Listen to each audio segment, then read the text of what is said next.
আজ হাওড়া জেলায় নওশাদ সিদ্দিকী ঢোকার সাথে সাথে জনতার বাঁধ ভাঙা উচ্ছ্বাস। যে ছবি একেবারে আপনাদেরকে দেখানোর চেষ্টা করছি, হাওড়া জেলায় নওশাদ সিদ্দিকী প্রবেশ করার সাথে সাথে এ যেন একেবারে জনজোয়ার। আপনাদেরকে দেখানোর চেষ্টা করছি আজ নওশাদ সিদ্দিকী এসআইআর সহায়তা শিবির ও জনসভায় উপস্থিত হন হাওড়া জেলার খলিশানি মালপাড়া উলুবেড়িয়া এলাকায়।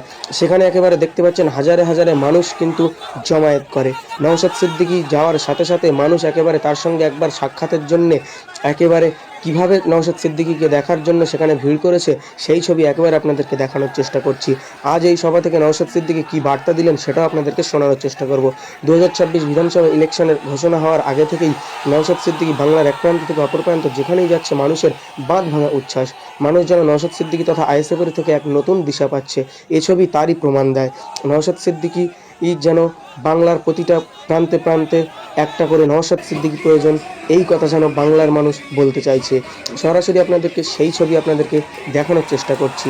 নওশাদ সিদ্দিকীর জনপ্রিয়তা দিন দিন বেড়েই চলেছে, সেই ছবি আপনাদেরকে দেখানোর চেষ্টা করছি। আজ নওশাদ সিদ্দিকী থেকে কী বার্তা দিলেন এবং আপনাদেরকে সেটাও আমরা শোনানোর চেষ্টা করব। আমাদের চ্যানেল নতুন হলে চ্যানেলটি সাবস্ক্রাইব করুন, ফেসবুক পেজে দেখলে পেজটি ফলো করবেন, ভিডিওটি প্রচুর পরিমাণে শেয়ার করুন।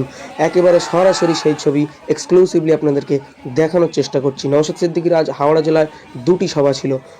আপনাদেরকে জানিয়ে রাখি, রক্ত অর্পণ শিবিরে উপস্থিত থাকছে উনসানি মোল্লাপাড়ার জগাছা এলাকায় তিনি উপস্থিত ছিলেন বিকাল 3:30 থেকে, এবং এসআইআর সহায়তা শিবির ও জনসভায় উপস্থিত হন খলিশানি মালপাড়া উলুবেড়িয়া হাওড়া জেলার মধ্যে। 5:30 থেকে আজ এই সভা অনুষ্ঠিত হয়। সভা শুরু হওয়ার আগে থেকেই কিন্তু হাজারে হাজারে দর্শক ভিড় করতে থাকে। প্রিয় নেতা নওশাদ সিদ্দিকী এখানে এসে কী বার্তা দেবেন, ভাঙড়ের বিধায়ক নওশাদ সিদ্দিকী আজ এখান থেকে কী বার্তা দিলেন, সরাসরি আপনাদেরকে সেই ছবি আমরা শোনানোর চেষ্টা করব।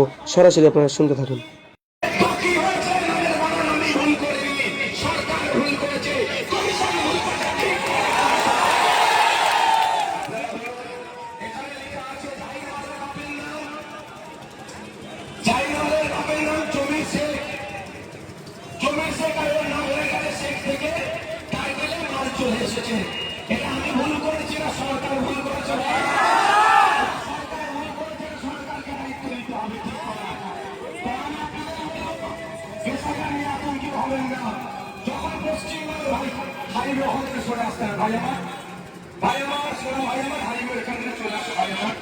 প্রশাসনকে তার কাজটা করতে দাও। কিছু বিপদ হয়ে গেলে আমরা আবার প্রশাসনকে বলবো কি থাকে ট্রেনে ঘুমাচ্ছিল, তাহলে প্রশাসনকে তার কাজটা করতে দিতে হবে। বাড়ি দিকে চলে আসো। তো আপনারা চালিয়ে রাখি, যখন এসআইআর লাগু হয়নি পশ্চিমবাংলায়, এসআইআর হলে হলে হচ্ছিল, তখন থেকে আমি বলা শুরু করেছিলাম কি আপনারা আতঙ্কিত হবেন না। সেই সময় তৃণমূলের অনেক বন্ধুরা আমাকে কি বলেছিল, অমুকে দালাল তমুকে দালাল। আজকে যদি আমার জাহির ভাইটি আমার কথা শুনে আতঙ্কিত না হতো তাহলে হয়তো সাথে প্রাণে বাঁচত। কিন্তু যে কথাটা ভরসা করেছিল হয়তো শুভেন্দু অধিকারীর কথাতে ভয় পেয়ে গিয়েছে। 1.5 কোটি রোহিঙ্গা আছে, জাহিরের টাইটেল মিলছে না, সেই জন্য জাহির ভয় খেয়ে গিয়েছে। 3 বছর একটা তরতাজা যুবক যার মতো বয়সী ছেলেরা হয়তো অপেক্ষা করে চলবে, কিন্তু পশ্চিমবাংলার মাটিকে এতটাই আতঙ্কিত করে রেখেছে। 30 বছর একটা যুবক যে দেশের জন্য রাজ্যের জন্য কখনো কাজ করতে পারত, সেই মতো ছেলে সুসাইড করলো। এর তাই কোনো হতেই শুভেন্দু অধিকারী এড়িয়ে যেতে পারে না। শুভেন্দু অধিকারীদের জন্য কি হয়েছে, তার নাকি পদবী ভুল আছে, এই জন্য ছেলেটি 30 বছরের ছেলে, মানে আমাদের মতো বয়সী ছেলে, তার পদবী ভুল আছে, সেই জন্য সে ভয়ে সুসাইড করেছে। আচ্ছা, এই আতঙ্কের পরিবেশ কারা তৈরি করলো খুঁজে বার করতে হবে। এই আতঙ্কের পরিবেশ কেন তৈরি হলো?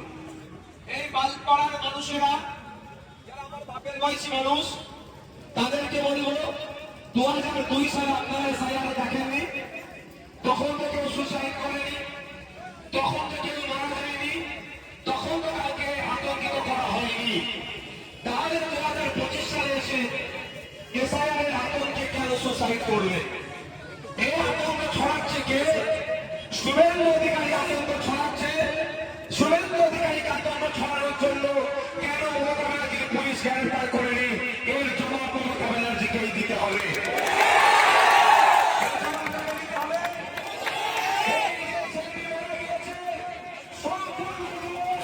শুভেন্দু অধিকারী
যাচ্ছি তো নাসির ভাই আসো একটু আর কি আছে অঞ্চলে এখানে উলবেড়িয়া পূর্বের কারা আছে আসো সব উলবেড়িয়া পূর্বের যারা সব দেখিয়ে দিচ্ছি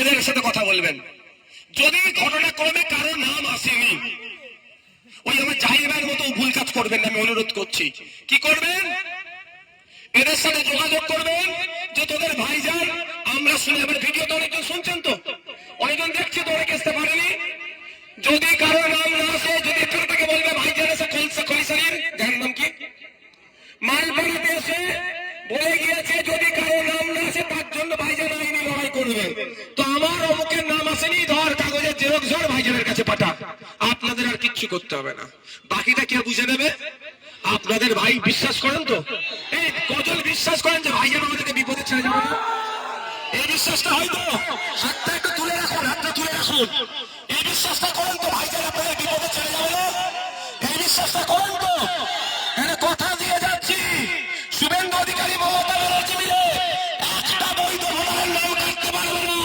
যদি কোনো বৈধ ভোটারের নাম বাদ যায় আমরা আইনি লড়াই করবো আপনারা নিশ্চিন্ত থাকুন আপনাদের জন্য আইনি লড়াই করবো বসো ঠিক কি বললাম মাথায় এই উত্তরপত্রটাই আইনি লড়াই করার জন্য যথেষ্ট কারণ যদি মাস্টার মশাই দেখেছে আমি সঠিক উত্তর দেওয়ার পর আমার উত্তরপত্র যদি লাল কালি মেরে দেয় আমার কাছে কিন্তু একটা কপি আছে ভাই মাস্টার কিন্তু এড়িয়ে যেতে পারবে না তো সুতরাং যখন উত্তর কপি আছে যদি মাস্টার আমার উত্তর আমার ওনার কাছে কেটে গিয়েছে যদি কেটে দেয় আমার কাছে একটা কপি আছে এই কপিটা নিয়ে কি করবেন ভয় পাবেন না ওই জাহির ভাইয়ের মতো ভুল কাজ করে ফেলবেন না নিশ্চিন্তে থাকবেন কথা দিয়ে যাচ্ছি এখান থেকে ফুরফুরা শরীফ বেশি দূর নয় পারলে আমার নেতৃত্বের সাথে কথা বলবেন যদি মন না মারে সিধে ফুরফুরা শরীফে চলে যাবেন জানেন 8ই ডিসেম্বর ফুরফুরা শরীফে ইউনিভার্সিটির প্রোগ্রাম ছিল বড় ভাইজান আপনাদের জন্য প্রোগ্রাম বাতিল করেছে 7 তারিখে লিস্ট বার হবে যদি ঘটনা চক্রে কারো নাম বাদ পড়ে যায় সে আতঙ্কিত হবে তাই তার পরের দিনের জন্য পুরো প্রোগ্রাম বাতিল করেছে আমার বড় ভাইজান বাড়িতে থাকবে তার কাছে একটা জেরক্স কপি দিয়ে আসবে আপনাদের হয়ে মাস্টার মশাই আপনার সঠিক উত্তরপত্রকে কেটেছে তাই মাস্টার মশাইয়ের বিরুদ্ধে মাস্টার মশাই এই সরকারের বিরুদ্ধে আইনি লড়াই করার জন্য 8 তারিখেই আপনাদের জন্য সমস্ত প্রোগ্রাম বাতিল করে বাড়িতে বসে থাকবে আপনাদের বড় ভাইজান আমিও তার সাথে থাকবো আপনাদের হয়ে লড়াই করবো ভাই আর পাওয়ার দরকার আছে আমাদের জাহির ভাইয়ের মতো ভুল কাজ করবেন না তো ভাই জাহির ভাইয়ের মতো কেউ ভুল কাজ করে ফেলবেন না আমি শুনেছি মমতা ব্যানার্জি বলেছেন এসআইআর আতঙ্কে যারা মারা গিয়েছে একটা করে চাকরি দেবে জাহির ভাইয়ের পরিবার চাকরি পেয়েছে যোগাযোগ করতে হবে ফুটেজ নিয়েছে মমতা ব্যানার্জি আমার জাহির ভাই দুনিয়া ছেড়ে চলে গেল তার দলের লোকেরা এসে অনেক কিছু বললো আমি সকলে আসতে পারতাম এই ভাই আমাকে আসতে বলেছিল আমি কি বলেছি ভাইকে বলো কি বলেছি আমি কথা বলেছি যে ভাই আমি পরে আসবো আগে চাকরিটা নিয়ে নাও যা পাবে নিয়ে নাও পরে আসবো মিথ্যে কথা বলছি আমি ওখানে আরো কজন ছিল তো ভাই আরো কয়েকজন ছিল তো কি বলেছি আমি ভাই আমি যখন তখন চলে আসবো আমি পরে আসবো আগে এই সময় চাকরি টাকা না দেবে নিয়ে নাও ছাড়বে না জিজ্ঞাসা করে তো মমতা ব্যানার্জি বলছে যারা এসআইআর আতঙ্কে মারা গেছে অনেকে জ্বর হয়ে মারা গেলে এসআইআর মারা যাচ্ছে বলছে কিন্তু আমার জাহির কিন্তু সত্যি ভয়ে মারা গেছে এই জাহির ভাইকে ভয় দেখিয়েছে কে শুভেন্দু অধিকারী আর শুভেন্দু অধিকারী এতদিন তো জেলের মধ্যে থাকতো ওকে ছেড়ে রেখেছে কে মমতা ব্যানার্জি কি বলছে বুঝতে পারছো না আমি একটা দেখো আমি ভাই পুলিশদেরকে যথেষ্ট সম্মান দিয়ে আপনারা দেখেছেন তো একটা পুলিশ দালালি করছিল তাকে আমি দালাল বলেছি ওই জন্য আমার নামে মামলা হয়ে গেল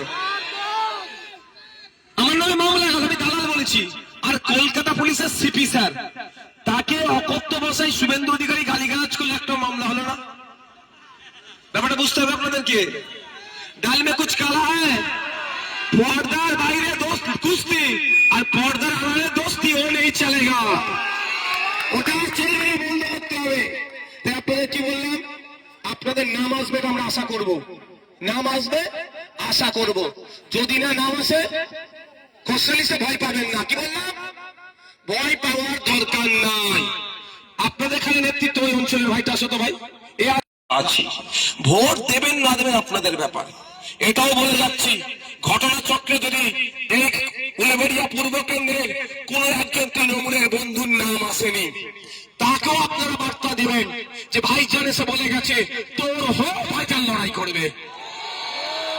এখানে তৃণমূল, বিজেপি, আইএসএফ, কংগ্রেস নয়, ঘটনাচক্রে উলবেড়িয়া পরিবার যে একজন বিজেপির কট্টর সমর্থক কিন্তু বৈধ ভোটার তার নাম বাদ চলে গেছে, তাকেও আপনারা সাহস দেবেন। সে তার ভালো লেগেছে বিজেপি করছে, তার ভালো লেগেছে তৃণমূল করছে, তার ভালো লেগেছে সিপিএম করছে, তার ভালো লেগেছে কংগ্রেস করছে, তার ভালো লাগলে আইএসএফ করেনি। কিন্তু আমার কাছে এটা মানদণ্ড নয়, আমার কাছে মানদণ্ড হচ্ছে মানবতা, আমার কাছে মানদণ্ড হচ্ছে সংবিধান। সংবিধান আর্টিকেল 326 বলছে প্রতিটা ভারতীয় নাগরিকের 18 বছরে উঠতে হলে তার ভোটদানের স্বাধীনতা থাকবে। আর নির্বাচন কমিশন যদি তার ভোটদানের স্বাধীনতাকে কেড়ে নেয়, সে বিজেপি করুক, তৃণমূল করুক, আর যে দল করে গেল আইএসএফ এর চরম বিরোধী হলো, তার পাশে অন্য কেউ থাকুক আর নাই থাকুক, সংবিধানের অধিকার রক্ষার জন্য তার পাশে আইএসএফ থাকবে, নওশাদ সিদ্দিকী থাকবে। কোন ভয়ের? আপনারা কাজ কাম করেন কিসের? কি কাজ করো ভাই? জরির কাজ করো তো? এবার আপনাকে বলেন, আমি কেন বারবার বলেছি আতঙ্কিত হবেন না। জরির কাজ করছে, তলায় মাঝে মাঝে হাত দিতে হইতো নাকি? উপরে একটা নিচে একটা হাত দিত, ঠিকঠাক বলছি তো নাকি? আচ্ছা, কাজ করছেন, এদিকে মাথায় এসআইআর হবে, এসআইআর হবে, এসআইআর, হাতে তো ছুঁচ উঠে যাবে ভাই। কি গো, কাপড় কাটছো, কাটিং মাস্টার এসআইআর হবে, ও তো প্যান্টের জায়গায় শার্ট কেটে ফেলবে। বাচ্চাদের ফ্রক কাটার জায়গায় তো মেয়েদের জায়গায় ছেলেদের ফ্রক জামা গেঞ্জি কেটে ফেলবে। যদি মাথায় টেনশন নিয়ে কাজ করো, আমি আপনাদের বলবো যে কাজ করেন আপনারা, দর্জির হোক, জরির হোক, যাই হোক, আপনারা আপনাদের বিন্দাস কাজ করুন। আমাদের ভিডিও দেওয়া আছে ফেসবুকে, আমার পেজও আছে, আপনারা ফর্ম ফিল আপ করুন, নাহলে আমাদের নেতৃত্বদের সহযোগিতা নিন, এরা ফর্ম ফিল আপ করবে। বা ওখানে দেখবেন তৃণমূল, সিপিএম, কংগ্রেস অনেকে বুথ করেছে, আপনারা আমাদের কাছে আসতে বলেন বা ওদের কাছে যেতে বলেন, এখানে আমি কোনো ভেদাভেদ রাখতে চাই না। আমার চাই বৈধ ভোটারের নামটা থাকুক। সেখানে আপনি জেরক্স ফর্ম নিয়ে গিয়ে ফিল আপ করে নিয়ে এসে ঘরেও ফিল আপ করতে পারেন, গিয়ে ঠান্ডা মাথায় ফিল আপ করবেন, ফিল আপ করে জমা দিয়ে রিসিপ্টটা নিয়ে নিন। জরির কাজটা মন দিয়ে করুন, এমনি জরির অবস্থা খারাপ হয়ে গেছে, বেশি কাজ করতে হচ্ছে, কম কামানি পেচ্ছে। আজকে দাঁড়িয়ে দেখেন আলোচনা করার দরকার ছিল যে জরির একটা সময় এত ডিমান্ড ছিল, এখন কমে গেল কেন? ডিমান্ড এখন কমেনি, মজুরি কমিয়ে দেওয়া হয়েছে। মধ্যিখানে দালাল ভুইফোড়েরা আপনাদের মজুরিকে চুরি করছে। সরকারের কাজ ছিল এই দর্জি, এই জরি শ্রমিকদের দুর্দশার কথা চিন্তা করা। সরকারের কাজ ছিল কি এই দর্জি বা জরি শ্রমিকদের যাতে দিনের আয় বাড়ে তার ব্যবস্থা করা।